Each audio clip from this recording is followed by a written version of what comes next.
Sí, estamos contentos y agradecidos con Dios por estar en su casa, en sus atrios, alabando, glorificando, exaltando su santo y bendito nombre. Y qué hermoso, la presencia de Dios está aquí, está en nuestras vidas y en nuestros corazones. Pero una de las maravillas de esa presencia es que esa presencia va transformando nuestras vidas y nuestros corazones. Es la obra maravillosa de Dios. Dice la Escritura, de modo que si alguno está en Cristo, nueva criatura es. Las cosas viejas pasaron, he aquí todo viene a ser hecho nuevo. Y estamos comenzando una nueva serie que se llama Transformados. Reconocemos que el llamado a la vida cristiana, el llamado a caminar siguiendo a Jesús, es también un llamado a la transformación de vida. Es un llamado a lo que Dios quiere hacer en nosotros. Y algo que representa lo que Dios quiere hacer en nuestras vidas es precisamente el pasaje de Gálatas 5, 22 y 23. Lo conocemos como los frutos del Espíritu.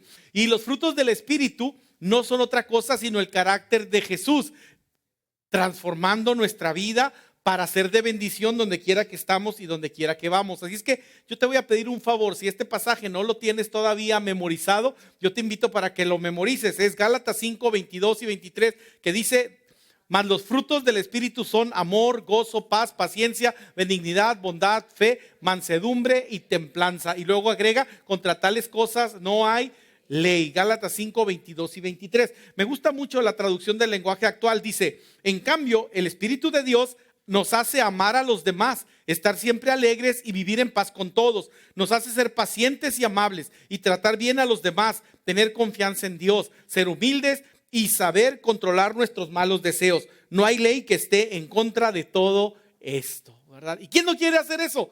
¿Quién no quiere amar más a los demás, estar siempre alegre, vivir en paz con todos, ser paciente y amable? ¿Quién no quiere tratar bien a los demás, tener confianza en Dios? ¿Quién no quiere ser humilde y saber controlar nuestros malos deseos? Yo, dicen ahí, me apunto, ¿verdad? Y estamos conscientes de que en todo momento es algo que Dios quiere hacer. Y esta serie, ¿verdad?, nos va a guiar a través de cómo verdaderamente esto puede convertirse en una hermosa realidad para nuestra vida. Por más imposible que parezca, Dios puede hacerlo para honra y gloria de su nombre. Déjame orar. Padre, nos ponemos en tus manos, Señor.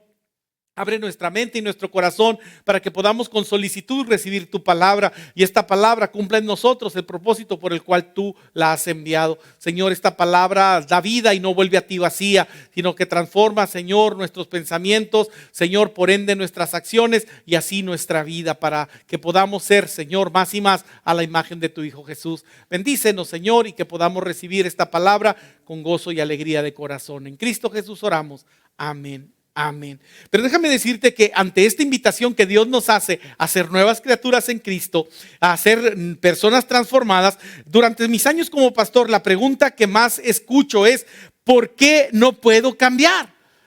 Quiero cambiar, de veras, de veritas, de veras quiero ser otro, quiero ser diferente. ¿Por qué no puedo cambiar? Quiero cambiar, quiero ser un hijo de Dios obediente, pero no sé cómo o no tengo el poder. Y luego la vida cristiana, entonces, cuando no entendemos el principio transformador de Jesucristo en nuestras vidas, se convierte en todo momento en una acción de andar buscando seminarios, conferencias. Y no estoy diciendo que esto sea mal, pero vas a ver, el enfoque es pensando que estas cosas me van a cambiar. Vamos a los campamentos y somos sacudidos con algún mensaje, con alguna enseñanza, y venimos y con todas las ganas, pero pues esa viada nos dura pues una semana, ¿verdad? Voy a ser un mejor hijo, voy a obedecer a mis padres, y el padre bien contento, pero pues no pasa unos 15 días y regresamos a la vieja manera de vivir, ¿verdad? Y bueno, te queremos y oramos para que el Señor nos dé esa cura que nuestra vida necesita. Queremos ser autodisciplinados, ¿verdad? Queremos tener una disciplina instantánea,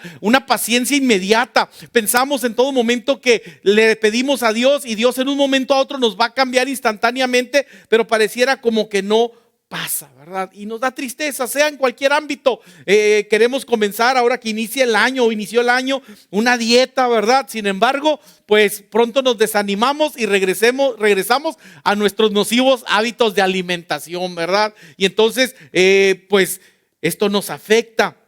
En una ocasión me puse a dieta por una mañana, ¿verdad? Y luego ya terminé mi dieta. Hoy estoy en la dieta de la fe, ¿verdad? trago todo lo que puedo y por fe espero que no aumente ni un kilo más, ¿verdad? Pero no se puede, no es una realidad. Entonces nos hacemos miembros de un gimnasio, pero pues al mes decimos, ¿qué estoy haciendo aquí? O sencillamente ya no vamos, ¿verdad? Y pues tenemos el entusiasmo, pero ese entusiasmo dura muy poco tiempo. Y luego regresamos a la rutina, a las viejas maneras de vivir, y entonces compramos libros, leemos conferencias o vemos seminarios en internet y pues decimos, sí, me están diciendo muchas buenas cosas, muchos principios, venimos al templo y hablamos en todo momento de consejos prácticos para la vida. Sin embargo, pareciera como que nos hace falta lo más importante. ¿Y sabes qué es eso? El poder para aplicarlo. El poder para aplicarlo. Sabemos, tenemos los principios, las enseñanzas, sabemos que debemos perdonar al que nos ofende, pero no tenemos el poder para hacerlo. Tenemos que ayudar al prójimo, servir al prójimo, pero pareciera como que no tenemos el poder para hacerlo. Y entonces estamos, yo no voy a decir igual, estamos peor porque ahora tenemos una conciencia que nos acusa. Ahora, ¿por qué no has cambiado tanto tiempo en la iglesia? Y luego no falta quien en todo momento, el acusador, el enemigo de los cristianos, Satanás, pues use a alguien para decir, ¿y qué te sirve ir a la iglesia tantos años si estás igual y no cambia nada? Y entonces nos desanimamos. Entonces por eso te digo que no estamos igual, estamos peor, porque ahora tenemos una gran carga y una gran conciencia de decir, sigo igual y no veo cambios en mi vida. Ahora, debemos reconocer que son muchas las invitaciones en las conferencias, seminarios o sermones que escuchamos acerca de cómo deja que Dios transforme tu vida, deja que Dios te haga una persona más paciente, más amable, más amorosa, más perdonadora. Pero luego decimos, ¿pero dónde saco el poder para cambiar? ¿Dónde saco el poder para reiniciar mi vida y verdaderamente convertirme en lo que dice la palabra de Dios? Una nueva criatura, una nueva persona. ¿Cómo rompo el molde en el que me encuentro? Porque al final de cuentas decimos y reconocemos, hay muchas cosas en mi vida que no me gustan, pero así fui moldeado, así fui educado, así fue enseñado. ¿Cómo rompo con eso? Y verdaderamente soy esa nueva criatura que Dios ofrece. Pues te tengo buenas noticias, de eso se trata esta serie. De que verdaderamente reconozcamos que el poder de Dios para cambiar nuestra vida está a nuestra disposición. Y es Cristo, nuestro Señor, quien ofrece el poder que necesitamos para ser esas nuevas criaturas que Dios quiere que nosotros seamos. Déjame decirte y comienzo diciéndote algo ahí en tu bosquejo. Escribe: el poder de la resurrección está a tu disposición. El poder de la resurrección está a tu disposición. Quiero decirte que la palabra poder aparece 57 veces en el Nuevo Testamento, ¿sí? Y esta palabra poder, la mayoría de las veces en el Nuevo Testamento, es usada para descubrir o describir el suceso más poderoso que jamás haya ocurrido en la historia de la humanidad. Y ese suceso dividió la historia entre antes y después de Cristo. Y ese suceso se llama la resurrección de Cristo de entre los muertos. Y ese poder de la resurrección, el poder que resucitó a Cristo de entre los muertos, está a tu disposición. Está para que tú lo uses, lo disfrutes, lo aproveches. Está disponible, escúchalo bien, para cambiar tu vida, para hacer de ti una nueva criatura. Y entonces la Biblia una y otra vez nos dice una verdad bien interesante. Lo más importante en la vida es conocer a Cristo. Y muchos nos quedamos ahí. Ya conozco a Cristo, ya conozco al Señor, ya voy a la iglesia, ya leo la Biblia, ya oro, ya estoy en mi grupo pequeño, y muchos nos quedamos ahí. Pero la Biblia no solamente dice que la cosa más maravillosa que podemos tener en la vida y más importante es conocer a Cristo, sino que dice que también lo más maravilloso es conocer a Cristo y experimentar el poder de la resurrección. Y muchos cristianos alrededor del mundo pues se conforman solamente con conocer a Cristo, pero no están experimentando el poder de la resurrección. Para que ese poder, como levantó a Cristo de entre los muertos, haga de nosotros nuevas criaturas. Personas más amorosas, más gozosas, más pacientes, más tolerantes, más serviciales, más en todo momento fidedignas. Y esto es lo que Dios quiere que nosotros entendamos. Mira, Pablo hablando de esto en Filipenses o a los Filipenses, en el capítulo 3, versículo 10, dice lo siguiente. Está en tu bosquejo, léelo conmigo. lo he perdido todo a fin de conocer a Cristo. Y luego dice, experimentar el poder que se manifestó en su resurrección. Él pudo haber dado por terminada su misión y su trabajo cuando tuvo ese encuentro con Cristo camino a Damasco y decir, ya te conocí, Señor.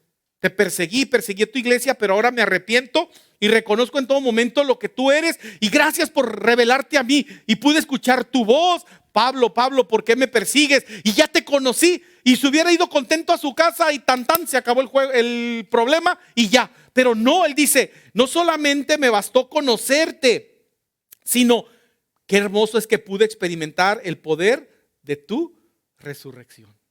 Y cuando yo veo la vida de Pablo, cuando yo leo la vida de Pablo en las epístolas y en el libro de los Hechos, digo, verdaderamente lo que sostuvo a Pablo fue el poder de la resurrección. De hecho, ese poder obró en él. Mira, hay una ocasión que la Biblia dice que Pablo fue lapidado, o sea, apedreado. Y si algo sabían hacer los judíos era hacer bien su trabajo de apedreamiento. Entonces, en una ocasión, por predicar a Cristo, lo agarraron y lo apedrearon y lo dejaron como medio muerto. Yo digo que estaba muerto, pero Cristo lo resucitó porque todavía tenía trabajo que hacer. Me explico, porque los judíos no era de que, ay no, mira, tírenle al hombro para que no le duela tanto. No, ellos sabían apedrear y deshacerse de las personas.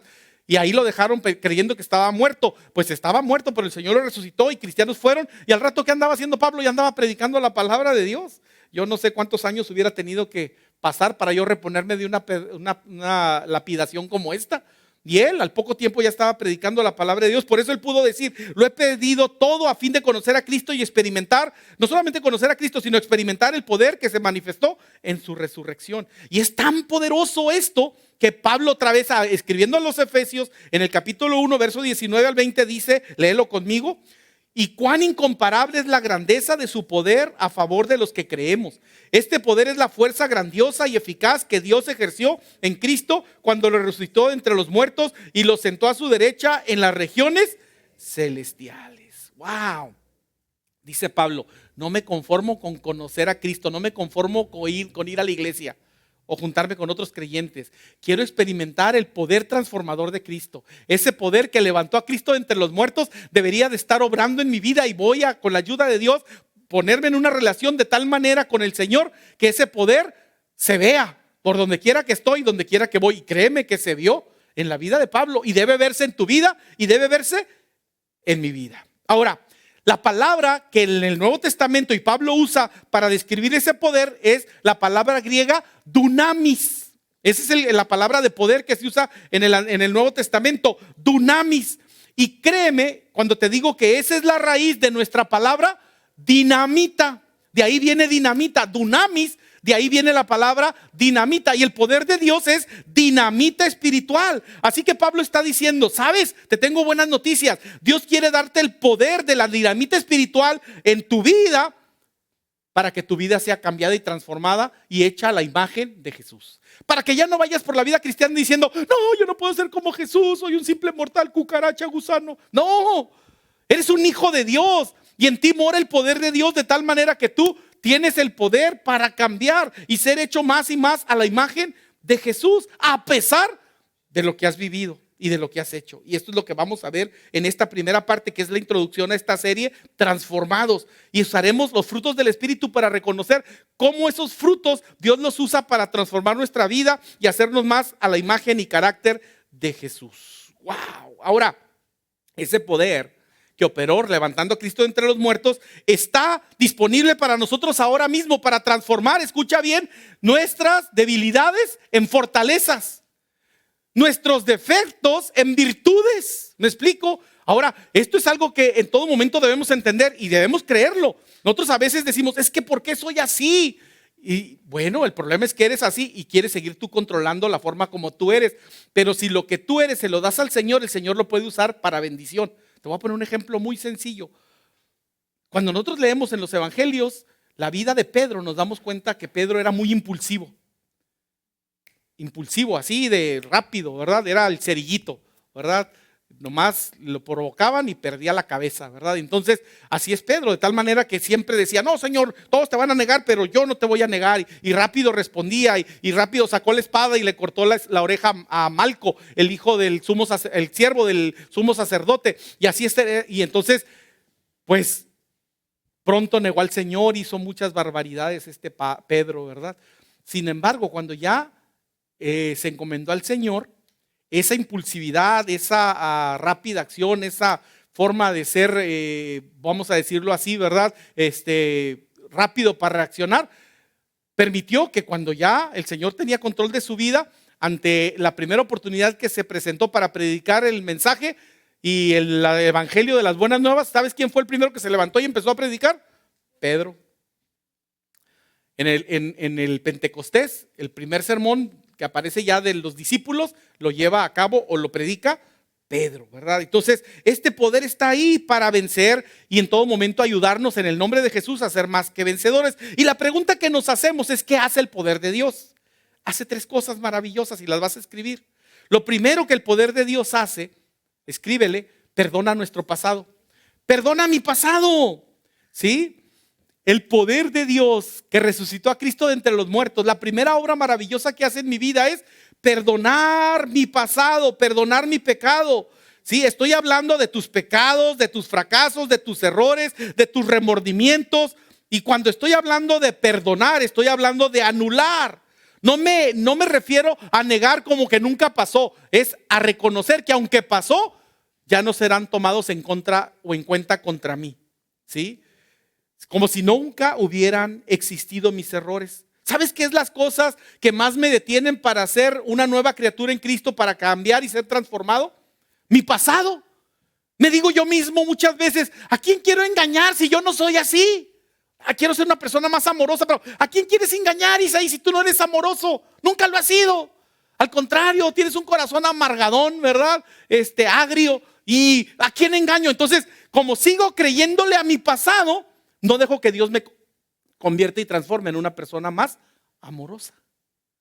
¿A quién quiero engañar? Yo nunca he sido paciente. Pues sí, a lo mejor nunca has sido paciente, pero el poder de Dios que levantó a Cristo entre los muertos puede hacerte una persona más paciente y tú no le crees a tu pasado. Por eso necesitamos reconocer que nuestro pasado es perdonado y limpiada nuestra maldad y nuestro pecado. Hay muchas veces en los cuales seguramente muchos de los que aquí estamos hemos emprendido un proyecto. A lo mejor algo tan sencillo como pintar nuestra casa. Y cuando ya vamos a la mitad del proyecto, luego decimos, caray, este color no se ve tan bien como lo vi en los muestrarios. Y ya se ve diferente cuando lo estoy pintando en la pared. En el muestrario se vería diferente y digo, ¿cómo me gustaría comenzar otra vez y escoger otro color porque ya no me gustó? Pero dices, pero ya llevo 3/4 de la pared pintada y no es mucho trabajo, ni modo, me voy a tener que aguantar y lo voy a tener que pintar. ¿Para qué no me fijé en el color bien? ¿No es cierto que has estado en algún proyecto así, en el cual te arrepentiste de haber tomado esa decisión? Compraste un auto y ahora que te está empezando a dar problemas, dices, uy, ¿por qué no me fijé bien? ¿Cómo me gustaría regresar el tiempo para haber fijado en todo momento o haber llevado un experto para que viera cómo estaba la transmisión o cómo estaba el carburador o los inyectores o qué sé yo, ¿verdad? Y ahora quisieras regresar y cambiar las cosas, pero no puedes y dices, pues me quedo con él por tonto. ¿Me explico? Esto es algo que sentimos muchas veces respecto a nuestra vida. Muchas veces nos vamos a sentir así respecto a la vida. Cometí demasiados errores, quisiera regresar al pasado y no haberle gritado a mi esposa como le grité, no haberle dicho a mi pareja lo que le dije, pero ahora ya lo hice y el matrimonio se estrelló contra las rocas del divorcio y ahora ya no quisiera haber tratado a mi hijo como lo traté y ahora posiblemente mi hijo ya no quiere saber nada de mí, ni a su boda me invitó. Y estamos ahí con un deje de remordimiento, de dolor, de tristeza, porque estamos en un punto en el que decimos, ¿cómo quisiera haber usado otras palabras, haber dicho otra cosa, haber tomado una acción diferente, etcétera? Pero decimos, ya no se puede, lo hecho, decimos, hecho está. Y muchos sentimos esto respecto a la vida. ¿Sí? Fracasos, problemas, malas decisiones o decisiones equivocadas. Y ahora estamos sufriendo las consecuencias y decimos, te lo mereces, te lo mereces. ¿Y qué podemos hacer? Vivimos, escúchalo bien, vivimos en un estado de remordimiento constante. Y como no hicimos los cambios o no podemos hacer los cambios, pues entonces nosotros mismos nos flagelamos y nos castigamos diciendo, pues ni modo, ahora me aguanto y me trago mi dolor. Y entonces nos atormentamos y empezamos a soñar con lo que hubiera podido ser, lo que hubiera podido pasar si tan solo no hubiera dicho esto, si tan solo no hubiera hecho lo que hubiera podido ser. Otros sencillamente dicen, pues ya, lo eché a perder y lo estaré pagando el resto de mi vida. Ahora, Dios dice, ¿por qué sigues viviendo con esas cargas? ¿Por qué sigues cargando con esas culpas? ¿Por qué sigues en todo momento hundido en el fango del pecado y de tus recuerdos? ¿Por qué no en todo momento venir al Señor y dárselos? Mira, Colosenses 2, 13 y 14, léelo conmigo, está en tu bosquejo. Él dice que nos perdonó todos los pecados y que anuló todo récord de deuda que teníamos que pagar. Él lo hizo al permitir, ¿qué dice? Que Cristo fuera clavado en la cruz. Jesús sabe todos los errores y pecados que has cometido. Él es Dios, sabe todas las cosas. Y aunque aún tú todavía no habías nacido, Él ya sabía lo que ibas a pasar, porque Él es Dios y Él sabe todas las cosas. Nada de tus errores sorprende a Dios. No es que tu divorcio hace 5 años agarró desprevenido a Dios. Ay, no la vi venir, ¿verdad? Ay, canija, te me escapaste de la voluntad y mira lo que andas haciendo. No, Él sabe todo eso. Pero ¿sabes qué es lo más maravilloso? Que por todo eso murió en la cruz del Calvario. Por eso murió en la cruz, para pagar por nuestros errores y pecados. Él sabe todo lo que has hecho, aún aquello que tú, solo tú, en lo profundo de tu corazón escondes. Dices, no, eso que hice, no quiero que nadie sepa porque no, ya, no, yo mismo me avergüenzo. Pues Dios lo sabe. Pero ¿sabes qué es lo maravilloso? Que Dios no toma tus errores, tu pecado, para restregártelos en la cara y decirte, pues ¿qué quería, mijo? Después de lo que ha hecho, ¿cómo quiere ir que le vaya bien? No lo usa para restregártelos en tu cara, sino quiere perdonarlos y borrarlos si tú estás dispuesto a buscarlo a Él y pedirle perdón. La Biblia en Proverbios dice, el que esconde su pecado no prosperará, el que lo confiesa y se aparta alcanzará misericordia. Y fíjate, cuando en todo momento estamos confesando el pecado, eso se llama arrepentimiento y búsqueda de perdón. Pero cuando nos apartamos del pecado y de las malas acciones o actitudes que tenemos, eso se llama transformación o santificación. Y muchos de nosotros nos conformamos solamente con confesarlo y ahí nos quedamos. Y el Señor dice, no solamente lo confieses, sino apártate para que haya una verdadera transformación en tu vida, en tu matrimonio, en tu familia, etcétera, etcétera. Hay algo maravilloso que el Señor hace. Nos encanta Juan 3:16, ¿verdad? Porque de tal manera amó Dios al mundo que ha dado su Hijo unigénito para que todo aquel que en Él cree no se pierda, mas tenga vida eterna. Pero se nos pasa por alto muchas veces Juan 3:17. A ver, ¿quién lo puede repetir? Juan 3:17, ¿qué dice? Fuerte, fuerte y claro. Así es, porque no envió Dios a su Hijo al mundo para condenar al mundo, sino para que el mundo sea salvo por Él. Él no vino a condenarte, Él vino a salvarte, pero no solamente vino a salvarte, también vino a transformarte. Porque de modo que si alguno está en Cristo, nueva criatura es. Las cosas viejas pasaron y aquí todo viene a ser hecho nuevo. Si esa salvación está en tu vida, pero no la transformación, yo dudaría de esa salvación. Por eso la Biblia dice, por sus frutos los conoceréis. Perdóname, te tengo que ser claro como tu pastor. Hay muchos que dicen, soy salvo, voy al cielo. Y siguen siendo el mismo barbaján de siempre, las mismas actitudes del diablo en sus vidas. Ni Judas se atrevió a tanto. Pero voy al cielo. Pues yo dudaría de esa salvación, porque la verdadera salvación transforma. Transforma. Ahora, no lo hace de la noche a la mañana. No es una varita mágica para que ya vas a dejar de ser el mentiroso que eres, vas a dejar de ser el mitómano que eres, vas a dejar de ser el infiel que eres. No, es un proceso y lo vamos a ver al final, por favor. Y entonces necesitamos reconocer, mira, Él perdonó, dice, nos perdonó todos los pecados y anuló el récord de deudas que teníamos que pagar. Él lo hizo para que, al permitir que Cristo fuera clavado en la cruz. Ahora, esto ya lo vimos y es importante que nosotros podamos entender la obra maravillosa que Dios realizó en la cruz del Calvario para nosotros. La Biblia dice, esto es lo que Dios hace con los errores que cometo, los anula, ¿sí? Los clavó en la cruz y por eso me ofrece el perdón y la restauración, la transformación.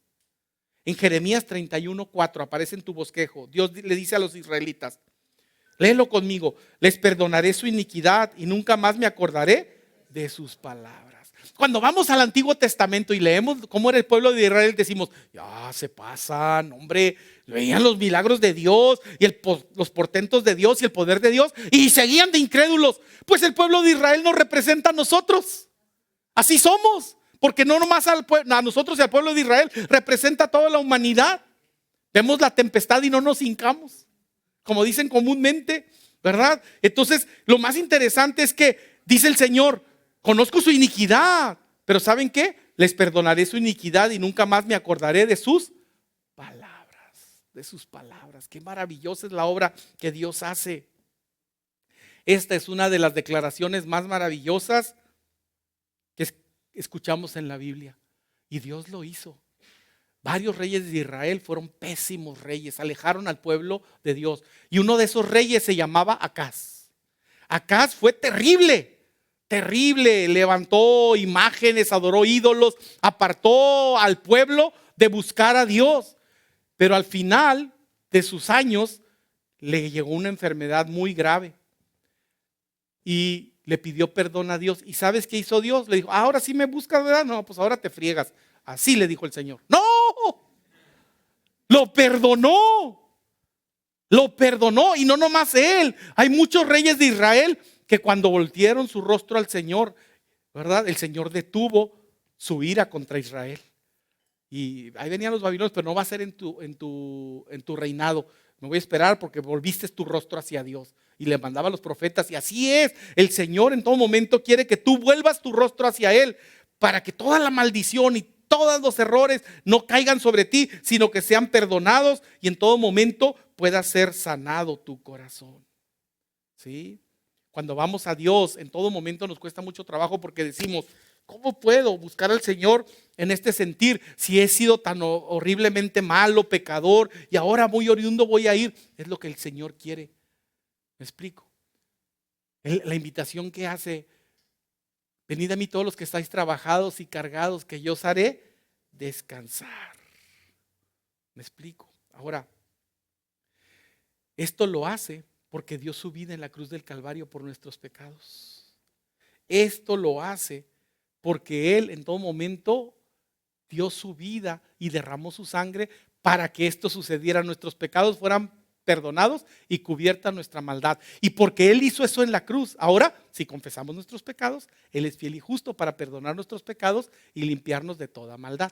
¿Qué significa confesar nuestros pecados? Reconocerlos y decirle, Señor, perdóname porque yo no debería haber hecho esto o ser así o actuar así y lo hice, entonces te pido que me perdones. ¿Y cómo significa quitarnos de toda maldad? Es que nos empieza a transformar y empieza a poner, en vez de maldad en nuestros corazones, que es nuestra naturaleza humana, naturaleza de maldad, empieza a poner la naturaleza de bondad, su Espíritu Santo en nosotros. Y lo hizo desde la cruz y fue por eso en todo momento que Él expresó la frase en Juan 19:30, ahí aparece en tu bosquejo. Todo se ha cumplido, ¿verdad? Consumado es, dice otra versión. La palabra original en el griego que se usa aquí es tetelestai. Tetelestai, que sí, literalmente significa la deuda ha sido pagada, ¿sí? El precio ha sido pagado. Y Jesús lo hizo, pagó el precio de nuestros pecados y dijo tetelestai, la deuda ha sido pagada. Y no se necesita ser muy inteligente ni ser un conocedor de mercadotecnia para saber que si una deuda ha sido pagada, ¿yo necesito pagar algo más? De ninguna manera. De ninguna manera. Ahora, mira, por eso en todo momento, porque Él hizo eso, saldó la cuenta por todos nuestros pecados y perdonó nuestro pasado, entonces Romanos 8:1 Pablo pudo decir, por lo tanto, léelo conmigo, ya no hay ninguna condenación para los que están unidos a Cristo Jesús. Ahora te voy a decir en base a esto una verdad trascendental que puede cambiar tu vida. Escúchalo bien, pon atención, escríbelo. Jesús fue crucificado, clavado en una cruz para que tú dejes de crucificarte. Jesús fue crucificado, clavado en una cruz para que tú dejes de crucificarte, porque nos encanta crucificarnos. Sí, Señor, me lo merezco, Señor. Sí, déjame pagar mis penas y mis culpas. Y el Señor dice, no, yo fui crucificado para que tú dejes de crucificarte. Yo pagué para que tú dejes de pagar. ¿Qué es lo que te hace trabajar como burro prestado? Perdón que te lo diga así de claro y directo. ¿Qué es lo que te hace trabajar como burro prestado? Las responsabilidades y deudas que tienes. Es que si no trabajo, hasta lo dices, no, ya no trabajes tanto, viejito, te queremos ver en la casa más tiempo. Es que si no trabajo, ¿qué vamos a comer? Es que si no trabajo, ¿quién los va a vestir? Y empezamos a trabajar de esta manera porque pensamos o creemos en todo momento que vamos a suplir todas las necesidades. Ahora, está bien que trabajes, ¿verdad? Pero no puedes trabajar de más, a menos que quieras llevar al mundo sobre tus hombros. Pero espiritualmente hacemos lo mismo. Hacemos lo mismo. Hacemos lo mismo. ¿Por qué nos sentimos agobiados, cargados? Porque queremos pagar nuestras culpas, expiar nuestras culpas, en vez de reconocer que la deuda ha sido pagada. ¿Sí? Ahora, cada uno de nosotros debemos reconocer por cuánto tiempo pagó esta deuda.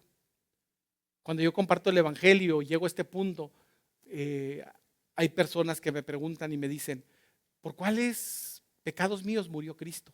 Y van a pensar que yo les digo, pues los pasados, de ahora en adelante ponte trucha porque si no te va a ir en feria, porque ya esos ya no cuentan. No, el Señor pagó por mis pecados pasados, presentes y futuros, porque Él me conoce.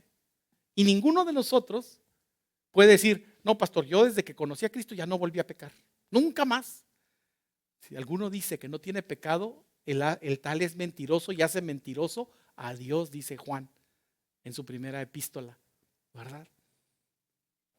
Si alguno dice que no tiene pecado, es mentiroso y hace a Dios mentiroso. Por cuanto todos pecamos, también dice la Biblia, estamos destituidos de la gloria de Dios. Y sabes que estas cartas no fueron escritas para paganos que no buscaban de Dios. ¿Sabes para quién fueron escritas todas estas cartas?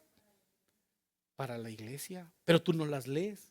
Y aún eso Dios te perdona y te dice, no, tengo paciencia y te animo para que, ¿verdad? De hecho, ahora febrero es un excelente tiempo para leer, porque alguien dijo, si no tienes un amor que te escriba una carta, Dios te ama tanto que te escribió varias para que las leas ahora en febrero y en todo el resto del año y te sientas amado por Dios.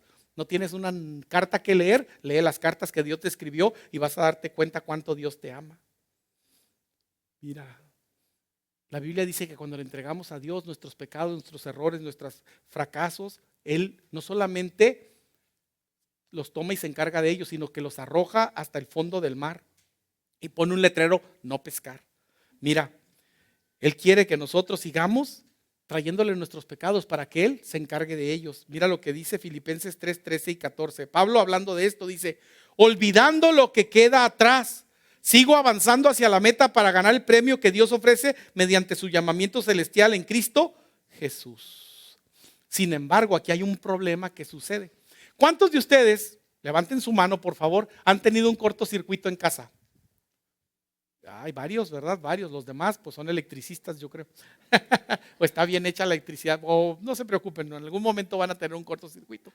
¿Qué hace el cortocircuito? ¿Cómo se da uno cuenta de que hay un cortocircuito en casa? A mí me pasó una vez en casa y entonces las cosas empezaron a fallar. La televisión como que prendía, pero no prendía porque le faltaba potencia. Perdió la potencia de la energía eléctrica que llega a casa por el cortocircuito. Empezó a fallar los aparatos, no había suficiente potencia, prendía la luz y unas no prendían, otras prendían muy tenues y luego se apagaban y volvían a prender. Entonces dije, algo no está bien y llamé a un electricista y me dijo, lo que pasa es que usted tiene un cortocircuito en su casa. Pues arréglelo, le dije, porque si no, aquí esto se va a poner feo. Y entonces arregló. ¿Y qué es un cortocircuito? Donde dos cables que no deberían de estar pegando o estar juntos, están juntos y empiezan a pegar. Y entonces eso hace un cortocircuito. Y el cortocircuito baja la potencia de la energía eléctrica que está llegando a casa. ¿Está de acuerdo conmigo, sí o no? Y aunque no esté de acuerdo, es la verdad. Porque a veces decimos, no, yo no, y somos contrarios, pero aunque no estemos de acuerdo, eso es lo que pasa con un cortocircuito. Y entonces, ahí te va. El problema de que nosotros no estamos sintiendo el perdón de Dios y el amor de Dios es porque tenemos un cortocircuito espiritual. ¿Qué? Sí, tenemos un cortocircuito espiritual. ¿Cómo es un cortocircuito espiritual? Cuando creo que para el perdón de mis pecados se necesita lo que Dios hizo más aparte de lo que yo hago. Y entonces se baja la potencia y no soy transformado. Y más veces siento más debilidad y culpa que poder para cambiar. ¿Sí me explico? Sí, yo sé que Cristo murió en la cruz la cruz del Calvario por mis pecados y derramó su sangre, pero también yo tengo que echarle ganas porque si no, esto no se va a aplicar. Y entonces, cuando quiero poner el poder de Dios y la obra redentora de Cristo con lo que yo hago, hago cortocircuito. ¿Y qué pasa? La potencia de Dios se baja en mi vida. El poder de Dios se baja en mi vida. ¿Sí? No quiero creer que en realidad lo que Cristo hizo es suficiente para que yo tenga vida, perdón y salvación. Y entonces le agrego mis buenas obras, leer la Biblia, congregarme, que son cosas buenas, pero eso no me va a llevar al cielo. Lo que yo hago jamás me va a llevar al cielo. Lo que me lleva al cielo es lo que Cristo hizo en la cruz del Calvario por mí. Amén. Y espero que lo creas de esta manera. Y entonces, cuando entiendo esto, si Dios hizo lo más difícil, es lo más difícil que es perdonar mis pecados porque eran muchos y muy tenebrosos, ¿cómo no va a ser lo siguiente? Número 2, me va a ayudar a vencer mis problemas. Si Dios ya me ayudó con lo más difícil que es mi salvación, ¿cómo no me va a ayudar ahora con mi diario vivir? Y punto número 2, allá en pantalla también van a avanzar, me ayuda o nos ayuda a vencer los problemas. Y grábate esto, el poder de Dios no solamente perdona tu pecado, tu pasado y tu pecado, sino que también es poder para vencer los problemas. Todos tenemos problemas, ¿sí? Estos vienen como resultado de vivir en un mundo caído, en un mundo de pecado. ¿Me explico? Y como vivimos en este mundo caído y decadencia, entonces vamos a tener problemas.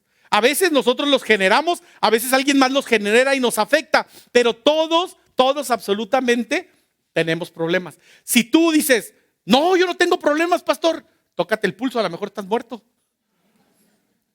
Porque todos tenemos problemas. Nadie, voy a decirlo así, se va de esta vida sin problemas. Todos experimentamos problemas y eso es una realidad. Ahora, debemos reconocer que el problema no es que tenemos problemas. El problema es qué hacemos con nuestros problemas. ¿Sí? Mira, hay un libro y una escritora que escribió un libro que se llama Los problemas son inevitables. Así se llama el libro. Los problemas son inevitables. Sentirse miserable es opcional. El problema es inevitable, no lo puedes evitar. Pero que te sientas basura, miserable por un problema, eso es algo que sí puedes evitar. Eso es opcional. Entonces debemos reconocer algo. Ahora, ¿qué estás haciendo con tus problemas? Yo quiero preguntarte. No, pues los enfrento con valor y con firmeza, pastor. A mí me criaron con carácter y así es que yo me le enfrento a los problemas. Ese es el problema. ¿Cómo sabes que has querido estar enfrentando tus problemas o llevando adelante tus problemas o solucionando tus problemas? Muy bien. ¿Cómo sabes que estás tratando de resolverlos con tu propia fuerza, sabiduría y sagacidad? Bueno, muy fácil. Siempre estás cansado y emocionalmente agotado. ¿Sí? Y aunque le eches muchas ganas, no evitas terminar en frases como, ya no sé qué hacer con mi viejo, ya no sé qué hacer con mis hijos, hoy qué voy a hacer. Y todas esas preguntas te hablan de que te estás rindiendo porque estás queriendo llevar y enfrentar tus problemas en tu propia fuerza, sagacidad y inteligencia. ¿Me explico? Y puede que seas muy inteligente, pero no te va a ayudar eso para salir adelante de tus problemas y tus dificultades. Siempre estás cansado. Un hombre que estaba frustrado con su falta de poder para vencer sus problemas lo resumió muy bien cuando dijo, estoy enfermo y cansado de estar enfermo y cansado. Estaba donde mismo. Se esforzaba mucho, pero no cambiaba, seguía igual. ¿Me explico? Ahora, también es otra forma de saber que estás queriendo lidiar con tus problemas a tu manera, es cuando sientes que todo está fuera de control. Es que mis hijos se me salieron de control. Es que el matrimonio se me salió de las manos. Cuando usas ese tipo de frases, significa que has estado queriendo arreglar las cosas a tu manera. Y así no es como funcionan las cosas. Sigues creando ese cortocircuito, ¿te acuerdas? Y no pasa nada. Y puedes tener años en la vida cristiana y sigues siendo igual. Es más, estás ahora más cansado, atribulado y afligido porque dices, pues no se puede, no se puede. Qué difícil es ser cristiano. ¿Me explico? No, no es difícil ser cristiano. Es muy fácil ser cristiano, porque ser cristiano es dejar que Dios haga todo por nosotros. Eso es ser cristiano. Dejar que Dios haga todo por nosotros, ¿verdad? Muchas veces nos va a usar a nosotros, pero el poder viene de Dios. El poder viene de Dios. Pero si yo estoy agobiado y agotado, digo, ya no puedo, el pastor, voy a dejar este ministerio, voy a dejar aquello, es que has querido hacer todo a tu manera y a tu forma. ¿Me explico? Ahora, alguien dijo que es como entender que si las circunstancias fueran un colchón. Es como si las circunstancias fueran un colchón y puedes en todo momento estar sobre las circunstancias con el poder y la ayuda de Dios o bajo las circunstancias con tu fuerza y capacidad. Y yo creo que hay mucha diferencia cuando te acuestas sobre el colchón o cuando te acuestas bajo el colchón. ¿Me explico? Cuando estábamos chiquitos, ¿verdad? Fácil se nos hacía querernos meter abajo del colchón y al ratito, ayúdenme, ayúdenme, porque sentíamos que el colchón nos aplastaba. Pero ¿cómo? Cuando te acuestas sobre el colchón, descansas. Pero si estás bajo el colchón, pues te sientes que no puedes ni respirar, te sientes agobiado, afligido, etcétera, etcétera. Entonces yo te pregunto, ¿tu vida está bajo el colchón de las circunstancias o sobre el colchón de las circunstancias? Si está bajo el colchón de las circunstancias es porque has querido controlar tu vida a tu manera, a tu forma. Pero si estás sobre las circunstancias es porque le has confiado en Dios y Dios te ha subido sobre las circunstancias y te ha dado paz, tranquilidad y descanso. ¿Sí? Muchos dirán, pastor, pues qué bueno que diga todo esto, pero es que usted no sabe la vida que estoy llevando, los problemas que tengo. Usted no sabe que estoy pasando por problemas y dificultades tremendas más allá de mi control. Pues bienvenido al mundo. Todos vamos a experimentar toda esa clase de situaciones. Y yo te aliento en el nombre de Jesús, o permíteme alentarte a que empieces a cambiar el enfoque. Y empieces a entender en todo momento, ¿verdad?, que las circunstancias, las situaciones que estás viviendo no tienen la última palabra. Si las circunstancias y las situaciones tuvieran la última palabra, yo no tendría nada que decirte. Me siento y a llorar juntos todos, ¿verdad? Pero estoy aquí para decirte que la última palabra la tiene Dios. Y no importa las circunstancias que estés viviendo, Dios tiene poder. Él es el único, escúchalo bien, que tiene el poder para transformar un viernes de dolores en un domingo de resurrección. Él es el único que tiene el poder para tornar la noche más oscura y dolorosa en una mañana brillante y asombrosa. Él es el único que tiene el poder y necesitamos confiar en Él. Mira lo que dice Romanos 8:35. ¿Quién nos apartará? Léelo conmigo. ¿Quién nos apartará del amor de Cristo? La tribulación o la angustia, la persecución, el hambre, la indigencia, el peligro, la violencia. Y en el versículo 37 responde a su pregunta: sin embargo, en todo esto somos más que vencedores por medio de aquel que nos amó. ¿Sí? ¿Sabes lo que significa vencedor? Muchos piensan que vencedor es aquel que toma el control. No. Hay personas que se sintieron vencedores porque dijeron: ahora sí tengo el control de mi vida, ahora sí tengo el control de esto. ¿Y qué tanto les duró? ¿Qué tanto les duró? ¿Verdad? No dura mucho.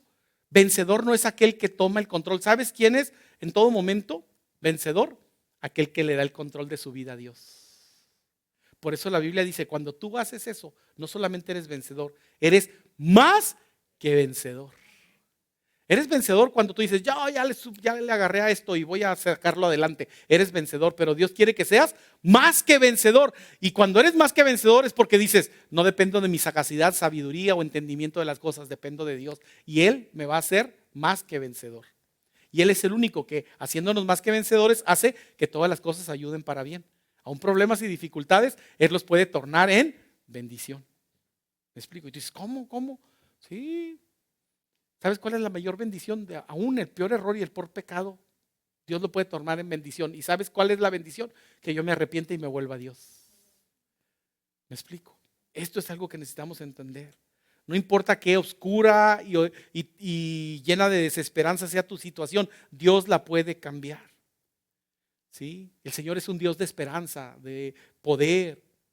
Y ese poder que levantó a Cristo de entre los muertos permitirá que tú seas más que vencedor sobre tus problemas y tus dificultades. ¿Me explico? Mira, en Hechos capítulo 4, no viene en el bosquejo, pero cuando tengas chance, léelo, ahí en la parte final, es la primera vez, o es el relato de la primera vez que los cristianos experimentaron persecución por predicar a Cristo. ¿Sí? Y entonces los arrestaron, los amenazaron, los flagelaron, los latigaron, y entonces los dejaron ir y les dijeron: pobres de ustedes que vuelvan a hablar en ese nombre, pobres de ustedes que vuelvan a mencionar a Jesús, se la van a ver con nosotros. Y entonces ellos salieron contentos y gozosos de haber tenido el privilegio de sufrir como sufrió su maestro. Pero oraron, se unieron y oraron. No se fueron a llorar: ay, miren, nos amenazan las autoridades, ya nos van a cerrar el templo. No, se unieron y dijeron: Señor, oramos, no para que nos quiten los problemas. Cuando tienes problemas, ¿qué oras? Ay, Señor, ya no quiero pasar este problema, ya no quiero. No, ellos dijeron: danos de nuevo fuerza, sabiduría y valentía para no hacerle caso a la oposición.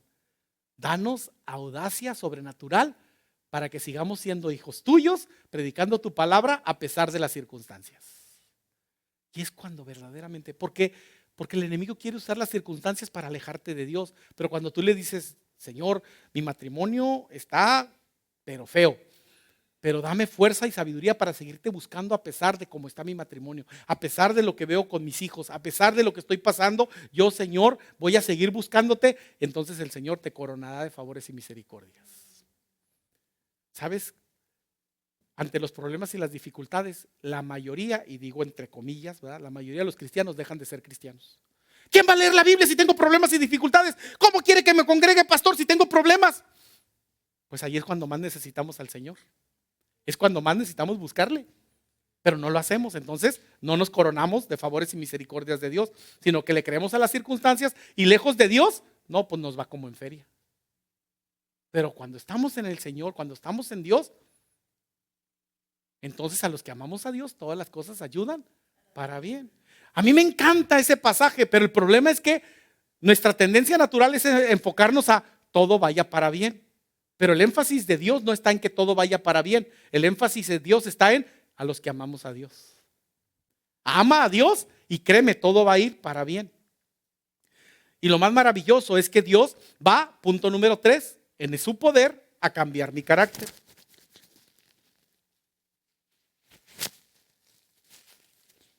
El poder de Dios, el poder que obró en la resurrección, permite que Dios perdone mi pecado. El poder de Dios hace que Dios me ayude a vencer mis problemas, pero no, eso no es todo lo que hace. El poder de Dios obrando en mi vida, el poder que resucitó a Cristo, me ayuda a cambiar nuestro carácter, nos ayuda a cambiar nuestro carácter, nuestra personalidad. Mira, ahí en tu bosquejo, Efesios 4:23, ¿qué dice? Dejen que el Espíritu les renueve los pensamientos y las actitudes. ¿Qué es esto? Un cambio de personalidad, un cambio de carácter. Yo quiero preguntarte algo bien interesante. ¿Qué te gustaría cambiar de ti? ¿Qué te gustaría cambiar de ti? Y la otra pregunta es: ¿cómo lo harías? Te lo voy a poner de otra forma. Te lo voy a ver de otra forma. ¿Qué cambios le gustaría a tu pareja ver en ti? ¿Qué cambios le gustaría a tus hijos ver en ti? Yo sé que nos encanta decir: yo quisiera que mi hijo cambiara y fuera así, pero ¿te has preguntado qué cambios quisiera tu hijo que hubiera en ti? ¿Qué cambios desearía tu pareja que hubiera en ti? Eso es más revelador, ¿no? Es fácil nosotros decir y marcar los defectos de otros y decir: si tan solo fueras así, fueras asá, entonces te amaría más. Pero ¿te has preguntado qué cambios la gente a mi alrededor quiere que yo pudiera, si pudiera hacerlas, las hiciera? ¿Me explico? ¿Sí? Una mujer le dice a su amiga: ¿sí?, mi esposo es muy temperamental.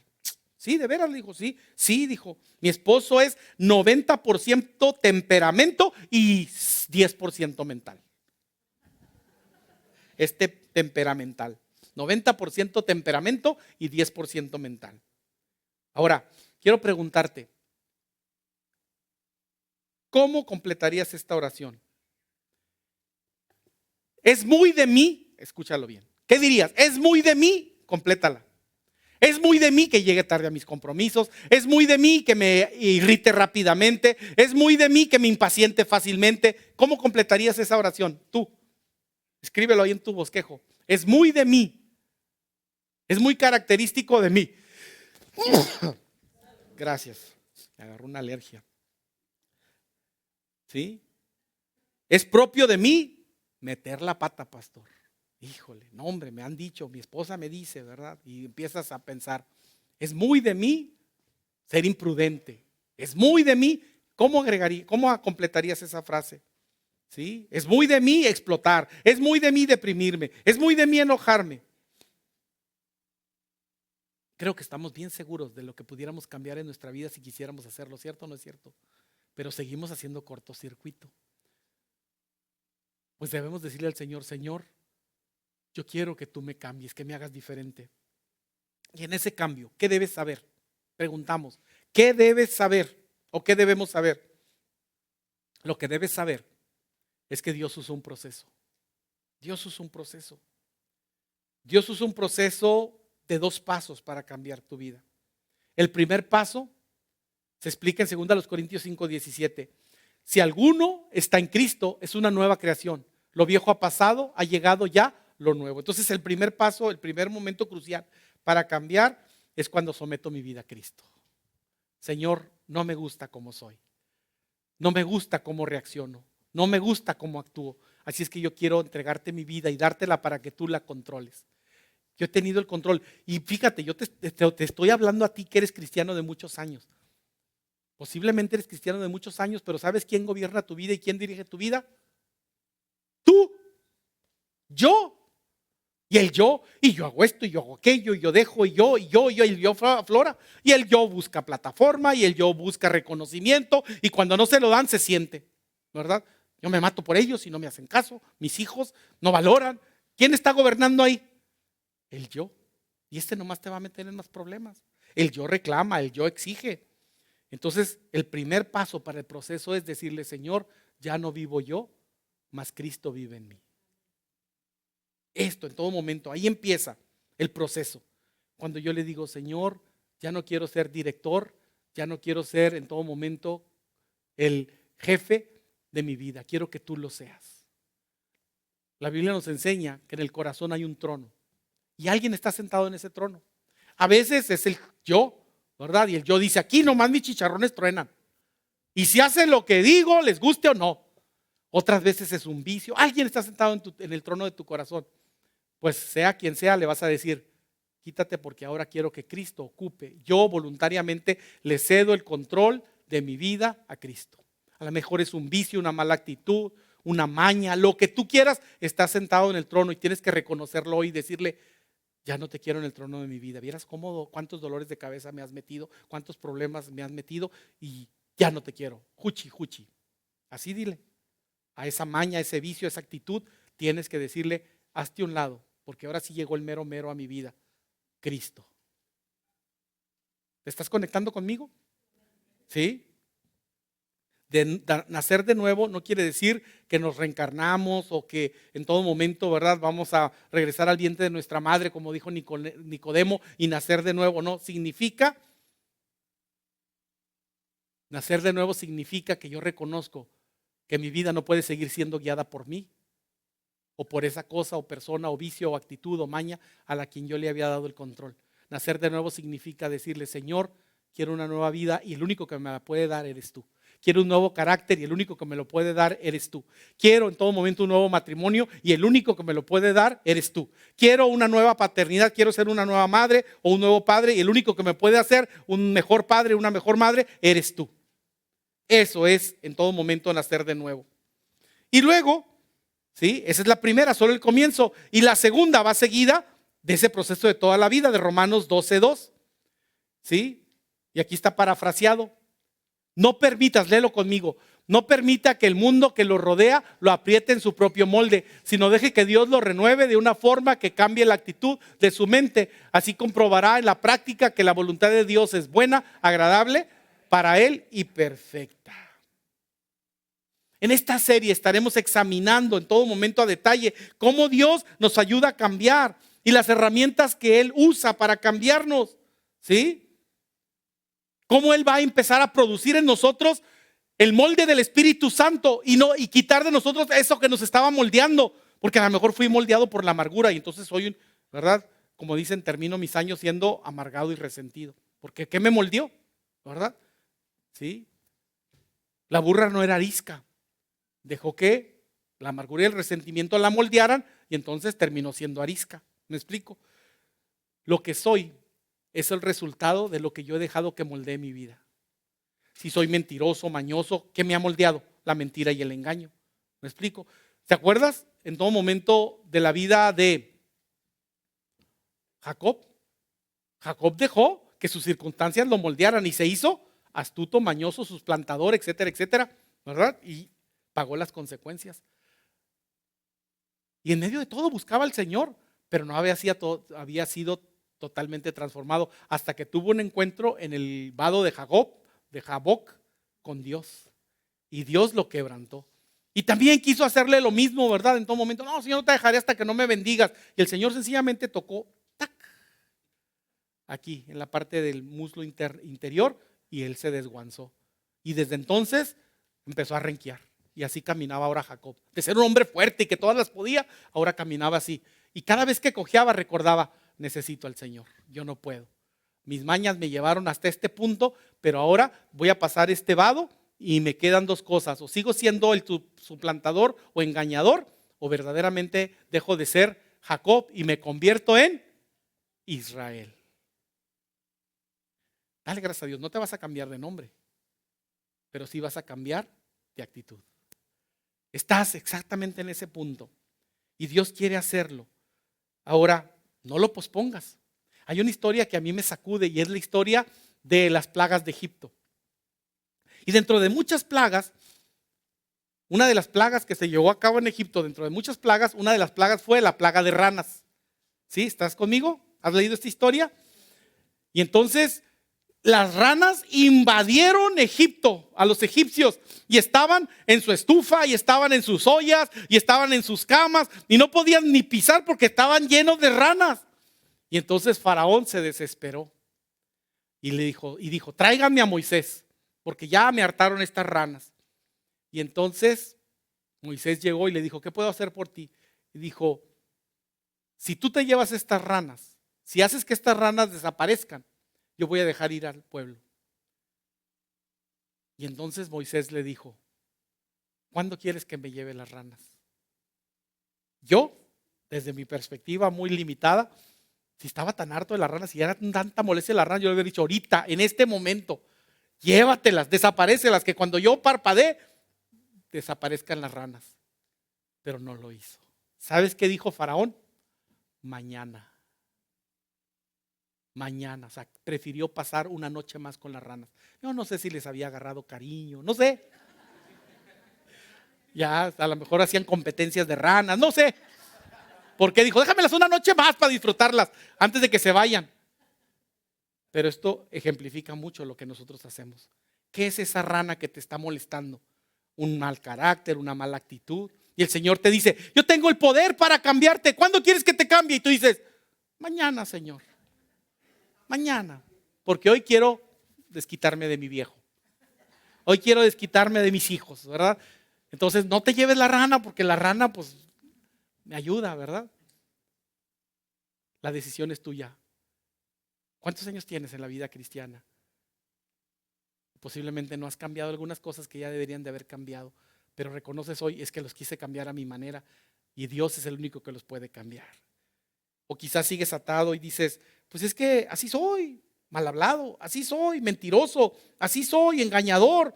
¿Qué tiene de malo? Hasta que te vuelves a dar otro golpe y dices, ¿por qué soy así? ¿Qué esperas para cambiar? ¿Qué esperas para cambiar? Quizás te sientes abrumado por tus problemas y estás en cortocircuito porque has luchado tanto con tus fuerzas para poder agradar a Dios. ¿Qué estás esperando ahora mismo para decirle, Jesucristo, toma mi vida y cámbiala, transfórmala? Torna lo feo en bueno, torna lo malo en algo mejor. Toma cada parte de mi ser y haz de mí una nueva criatura.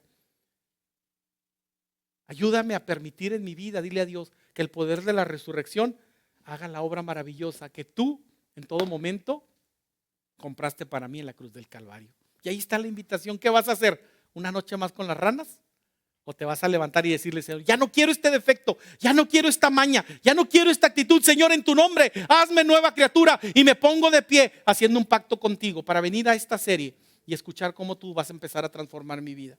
Porque ya no quiero ser ese pusilánime que las circunstancias lo hacen y lo golotean para todos lados. Ya no quieres ese temeroso en todo momento que por miedo se ha perdido de muchas bendiciones y oportunidades. Ya no quiero ser ese infiel, ya no quiero ser ese engañador. Y empieza en todo momento a reconocer, contigo y con Dios no tienes por qué gritarlo. Pues si quieres gritarlo, adelante.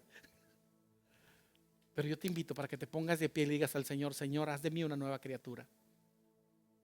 Haz de mí un hijo comprometido con la transformación que tú comenzaste, y que la misma gente a mi alrededor se sorprenda y que digan, ¿qué te pasó? Y tú diles, el poder de la resurrección pasó por aquí, por este corazón, por esta mente, por esta vida. Pasó el poder de la resurrección y ahora puedo decir, de modo que si estoy en Cristo soy nueva criatura. Las cosas viejas empiezan a pasar y todo viene a ser hecho nuevo. Ora conmigo, amantísimo Dios. Gracias por tu palabra. Gracias, Padre, porque nos ayudas a entender la obra maravillosa que tú has comenzado en nosotros y que muchas veces se ve bloqueada, Padre, porque queremos aprovechar o usar nuestras fuerzas, sagacidad y habilidades o experiencia, y lo único que hacemos es cortocircuito. Señor, que reduce el poder de tu obra en nosotros, Padre. Perdónanos por eso. Y ahora, Señor, te pedimos que tú tomes esta vida y la transformes, que tú hagas de nosotros nueva criatura. Tú nos vas a estar guiando a través de esta serie para saber, Señor, de qué manera tú vas a ir haciéndonos personas más amorosas, más gozosas, más pacientes, útiles para los demás, firmes, Señor, valientes y sobre todo, Señor, dispuestos, Señor, a alejarnos de aquello que no te agrada, bendito Padre. Oramos por una transformación de vida que es posible solamente cuando podemos decirte, Señor, toma el control de mi vida, Señor. Ya no vivo yo, mas Cristo vive en mí. Ponemos en tus manos, Señor, esta vida, para que tú la tomes, Señor, y hagas de esta vida, Señor, una vida para tu gloria, bendito Dios. Que podamos ver, bendito Dios, ver esa obra maravillosa, Señor, siendo completada en este mundo, en este plano, sabiendo que al que cree todo le es posible. Bendice nuestras vidas y habla a nuestro corazón a través de esta serie. Y ayúdanos, Señor, a seguir buscando esta palabra que tú vas a usar para transformar nuestra vida. Nos unimos hoy en un compromiso, Padre, poniendo a Cristo como el control y Señor y amo de nuestras vidas, pero también uniéndonos, Señor, en fuerza que tú nos das al proceso de transformación que tú comienzas para bien de nuestras vidas. Oramos desde nuestro corazón en el nombre del Padre, del Hijo y del Espíritu Santo, en el nombre de Jesús. Amén. Amén. Vayamos adelante, transformados para la gloria de Dios. Te abrazo, Dios te bendiga. Alabemos el nombre del Señor.